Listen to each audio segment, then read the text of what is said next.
Hello guys, in this video I'm going to show you how to enable to display healing numbers on the Cookie Run Kingdom application. But first of all, I just want to mention, please don't forget to subscribe to our channel, because at 100,000 subscribers we are going to show you our YouTube revenue statistics and growth strategy, how to make money online. So let's jump into it. First of all, open the application on your device. This is my Cookie Village and you can find different buttons on the home screen.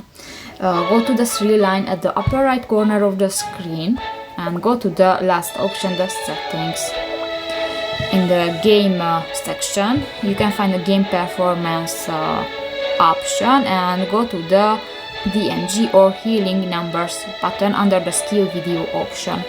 You can find the on and off buttons, and if you want to turn off this function, click to the off button, and if it will be turned green, this function will be disabled. So that's pretty much it for this video guys. See you in the next one. Bye bye.